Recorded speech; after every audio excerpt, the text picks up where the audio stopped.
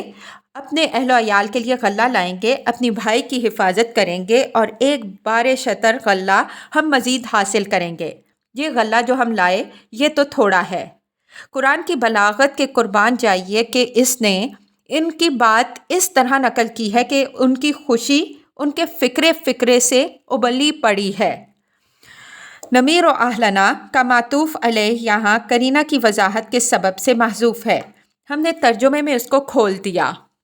مارا یمیرو میرن کے معنی اپنے اہل و عیال کے لیے غلہ اور ضرورت کی چیزیں فراہم کرنا ہے۔ مطلب یہ ہے کہ اب رقم واپس مل جانے کے بعد ہماری راہ میں کیا رکاوٹ باقی رہی؟ اب تو ہم ضرور ہی جائیں گے اور اپنے اہل و عیال کے لیے غلہ لائیں گے۔ کیلا بعیر سے یہ بات معلوم ہوتی ہے کہ حضرت یوسف علیہ السلام نے جو راشننگ سسٹم جاری کیا تھا اس میں بیرونی ضرورت مندوں کو ایک بار شتر غلہ حاصل کرنے کی اجازت تھی۔ قال لن ارسلہ معکم حتی تؤتونی موثقا من اللہ لتأتوننی بہ الا ان یحاط بکم فلما اتوہ موثقہم قال اللہ علی ما نقول وکیل۔ حضرت یعقوب علیہ السلام نے فرمایا کہ میں بنیامین کو ہرگز تمہارے ساتھ جانے نہیں دوں گا،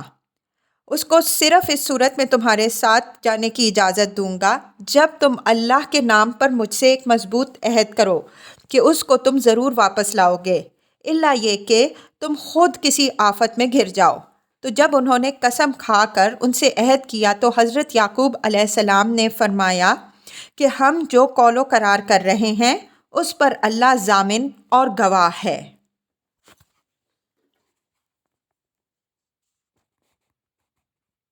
وقال یا بنی لا تدخلوا من باب واحدہ وادخلوا من ابواب متفرقہ وما اغنی عنکم من اللہ من شیء ان الحکم الا للہ علیہ توکلت وعلیہ فلیتوکل المتوکلون۔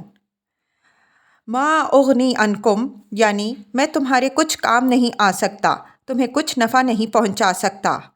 چونکہ قحط کا زمانہ تھا جس میں چوری، ڈکیتی اور اس نوع کے دوسرے جرائم کے امکانات بہت بڑھ جاتے ہیں۔ اس وجہ سے حضرت یعقوب علیہ السلام نے ان کو رخصت کرتے وقت یہ ہدایت فرمائی کہ شہر میں جب داخل ہونا تو ایک ہی دروازے سے نہ داخل ہونا بلکہ مختلف دروازوں سے داخل ہونا۔ یہ امر یہاں ملحوظ رہے کہ قدیم زمانے میں بیرونی حملوں سے حفاظت کے لیے ہر قابل ذکر شہر کے گرد اگر فصیل اور ہر سمت سے داخل ہونے کے لیے معین دروازے ہوتے تھے۔ حضرت یعقوب علیہ السلام نے یہ ہدایت ممکن ہے اس اندیشے سے فرمائی ہو کہ کہیں یہ لوگ شہر کے شریروں اور غنڈوں کی توجہ کا ہدف نہ بن جائیں۔ ایک ہی وقت میں ایک ہی دروازے سے 11 ذی وجاہت خوش شکل اور باوقار بھائیوں کا اپنے قافلہ سمیت شہر میں داخل ہونا ایک جالب توجہ چیز ہو سکتی ہے، اور اس کا بھی امکان ہے کہ کچھ شریر لوگ ان کے پیچھے لگ جائیں کہ ان کے پاس مال زیادہ ہوگا اور اس طرح طمع میں وہ ان کو نقصان پہنچانے کے درپے ہو جائیں۔ اس ہدایت کے ساتھ ساتھ انہوں نے یہ تنبیہ بھی فرما دی کہ یہ ایک تدبیر ہے جس کو میں اپنی دانست میں بہتر سمجھ کر تمہیں اختیار کرنے کی نصیحت کرتا ہوں۔ اس تدبیر کو ہرگز اس معنی میں نہ لینا کہ یہ تمہیں اس تقدیر سے بچا لے گی جو خدا نے تمہارے لیے رکھی ہے، وہ اپنی جگہ پر اٹل ہے۔ اصلی اختیار خدا ہی کا ہے، میں نے اسی کا بھروسہ کیا اور بھروسہ کرنے والوں کو اسی پر بھروسہ کرنا چاہیے۔ وَلَمَّا دَخَلُوا مِنْ حَيْثُ أَمَرَهُمْ أَبُوهُمْ مَا كَانَ يُغْنِي عَنْهُمْ مِنَ اللَّهِ مِنْ شَيْءٍ إِلَّا حَاجَةً فِي نَفْسِ يَعْقُوبَ قَضَاهَا إِنَّهُ لَذُو عِلْمٍ لِمَا عَلَّمْنَاهُ وَلَكِنَّ أَكْثَرَ النَّاسِ لَا يَعْلَمُونَ۔ اب یہ تدبیر اور تقدیر کے باہمی تعلق کو واضح فرما دیا گیا کہ بیٹوں نے شہر میں داخل ہونے کے باب میں باپ کے مشورے پر جو عمل کیا تو یہ محض حالات کے پیش نظر ایک تدبیر تھی جس کی ضرورت کا احساس باپ کے دل میں پیدا ہوا اور اس نے انہیں اس کے اختیار کرنے کی ہدایت کر دی جو ان کے لیے مفید و بابرکت ثابت ہوئی۔ اس کے یہ معنی ہرگز نہیں ہے کہ اگر ان کی تقدیر میں کوئی آفت آنی لکھی ہوئی ہوتی تو اس تدبیر سے وہ اس سے بھی بچ جاتے، تقدیر بہرحال اٹل ہے، جس کو کسی کی تدبیر نہیں بدل سکتی، لیکن اس کے باوجود انسان کا فرض ہے کہ وہ حالات و مصالح کے مطابق تدابیر اختیار کرے۔ اسی میں اس کے ارادے اور سعی و عمل کا امتحان ہے، اور اسی پر آخرت میں اس کے درجے اور مرتبے کا انحصار۔ اس وجہ سے کسی کے لیے یہ بات جائز نہیں ہے کہ وہ تقدیر کے نام پر اپنے ہاتھ پاؤں توڑ کر بیٹھ رہے، بلکہ ضروری ہے کہ وہ اللہ تعالیٰ کے مقرر کیے ہوئے حدود کے اندر تدابیر اختیار کرے، ان کو بروئے کار لانے کے لیے اپنے امکان بھر جد و جہد کرے، اور ساتھ ہی یہ یقین رکھے کہ ہوگا وہی جو اللہ کی مشیت میں ہے۔ اللہ کے فیصلے کو کوئی بدل نہیں سکتا۔ وَإِنَّهُ لَذُو عِلْمٍ الآیا، یہ حضرت یعقوب علیہ السلام کی تعریف و تحسین ہے کہ وہ تدبیر و تقدیر کے معاملے میں اس علم سے بہرہ مند تھے جو اللہ نے ان کو سکھایا تھا، لیکن اکثر لوگ ان کی حقیقت سے بے خبر ہوتے ہیں۔ وہ یا تو تدبیر ہی کو سب کچھ سمجھ بیٹھتے ہیں، تقدیر ان کے ہاں ایک واہمہ ہے، یا پھر تقدیر و توکل کے نام پر وہ بالکل اپاہج بن کر بیٹھ جاتے ہیں۔ وَلَمَّا دَخَلُوا عَلَى يُوسُفَ آوَى إِلَيْهِ أَخَاهُ قَالَ إِنِّي أَنَا أَخُوكَ فَلَا تَبْتَئِسْ بِمَا كَانُوا يَعْمَلُونَ۔ جب یہ لوگ حضرت یعقوب علیہ السلام کے پاس پہنچے، انہوں نے اپنے بھائی بن یمین کو انتہائی طریقے سے تنہائی میں اپنے پاس بلا کر ان کو آگاہ کر دیا کہ میں تمہارا بھائی یوسف ہوں۔ تو اب تک انہوں نے جو کچھ کیا ہے اس سے دل شکستہ اور آزردہ خاطر نہ ہونا، اب یہ دور گزر چکا۔ قرینہ دلیل ہے کہ اس موقع پر حضرت یوسف علیہ السلام نے بھائی کو اپنی اس تدبیر سے بھی آگاہ فرما دیا ہوگا جو وہ ان کو اپنے پاس روکنے کے لیے اختیار فرمانے والے ہیں، تاکہ آگے جو حالات پیش آنے والے ہیں ان میں وہ مطمئن رہیں۔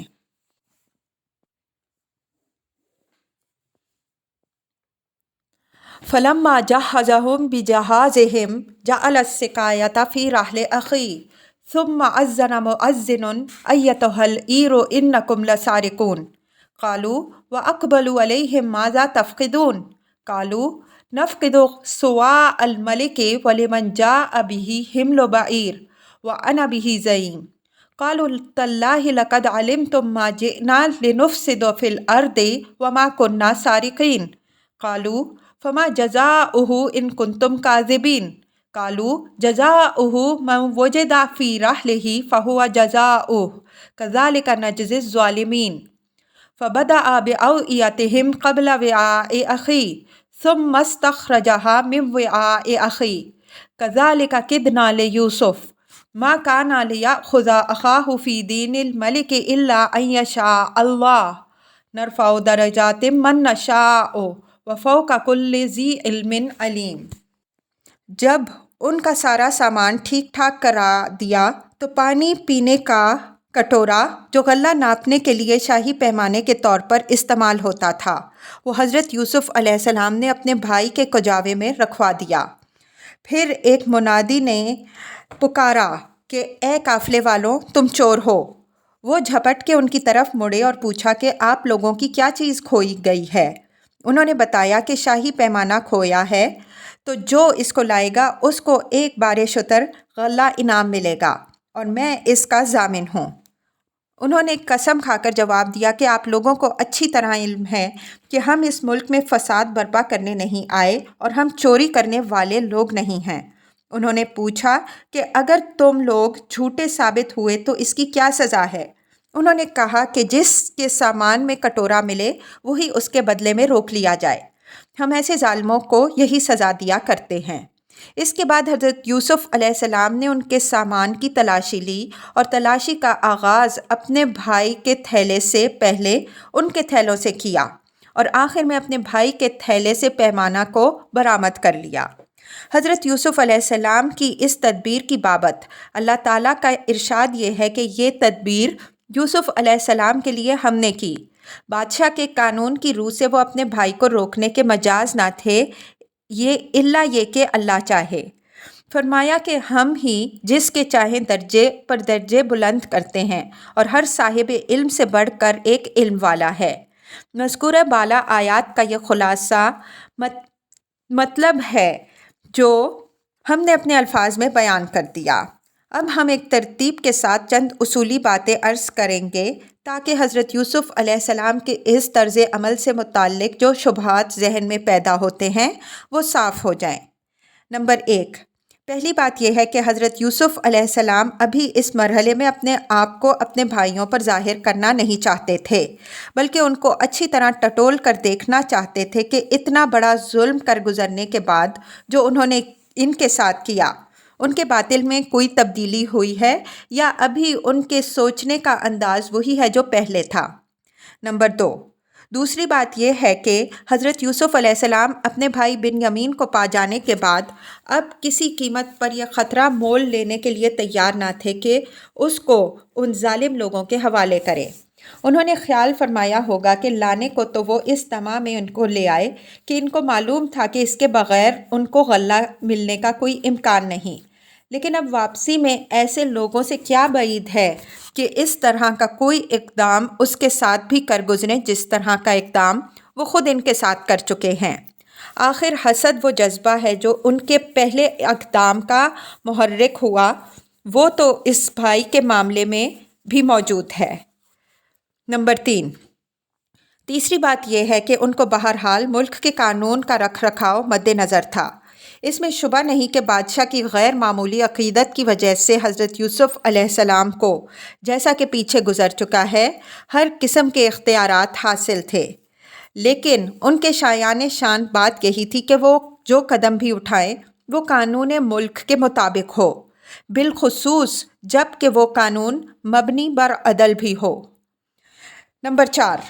چوتھی بات یہ کہ ان گوناگوں حالات سے عہدہ برا ہونے کے لیے اگر کوئی طریقہ کارگر ہوگا تو توریہ کا طریقہ ہی ہو سکتا ہے۔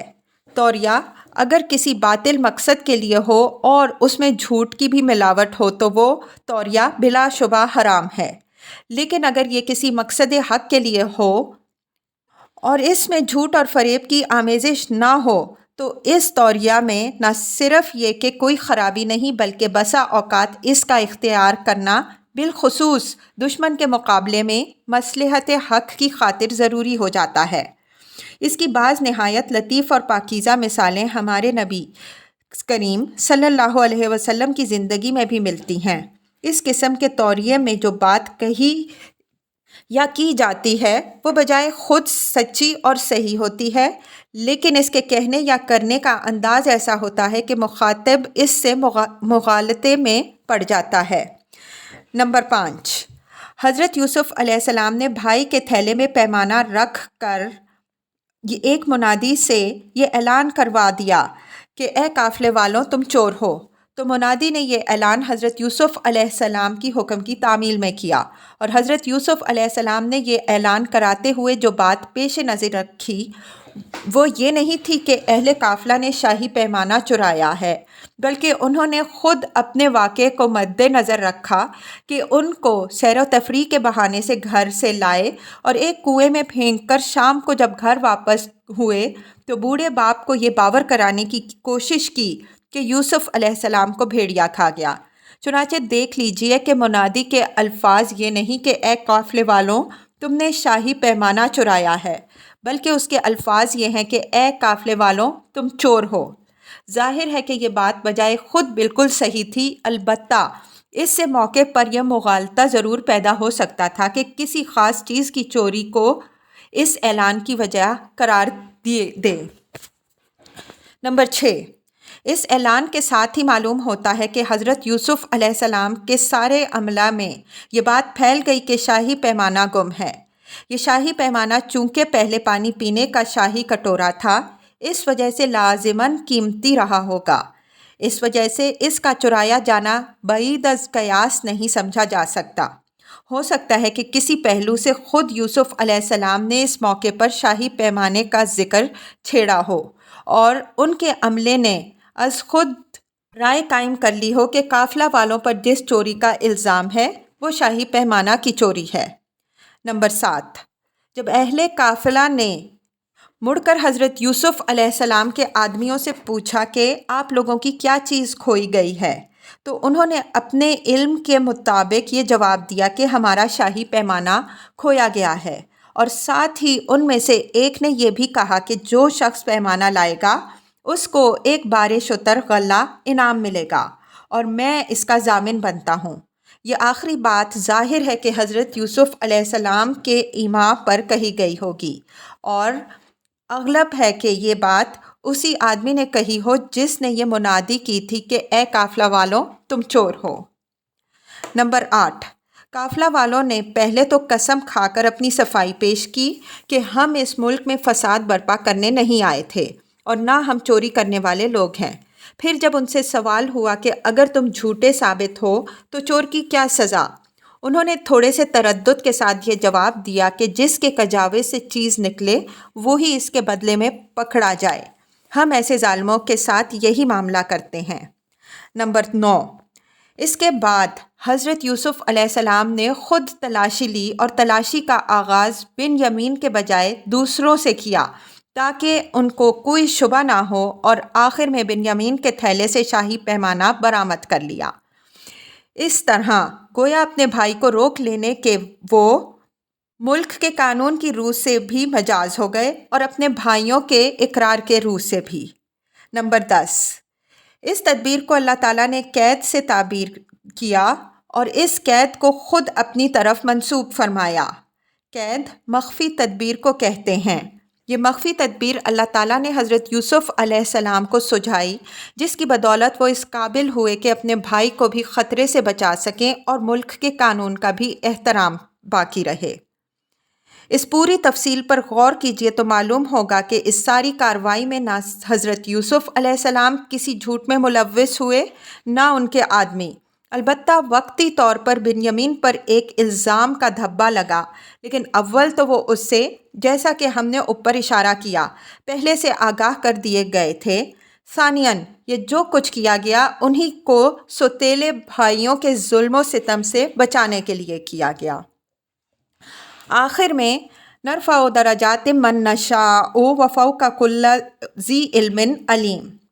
میں حضرت یوسف علیہ السلام کے مراتب بلند کی طرف اشارہ بھی ہے، اور ان لوگوں پر ایک تعریض بھی جو اپنے علم کو آخری چیز سمجھ بیٹھتے ہیں۔ ان کو دنیا جتنی نظر آتی ہے وہ سمجھتے ہیں کہ بس یہ کائنات کل اتنی ہی ہے، اور اپنے اس نشہ میں ان بہت سی حقیقتوں کا مذاق اڑاتے ہیں جو ان کے محدود علم سے باہر ہیں۔ اللہ تعالیٰ نے یہاں بتایا کہ کسی کو بھی اپنے اندازوں اور قیاسوں پر مغرور نہیں ہونا چاہیے۔ سب علم والوں سے بڑھ کر بھی ایک علم والا ہے، اور اسی کا علم حقیقی ہے۔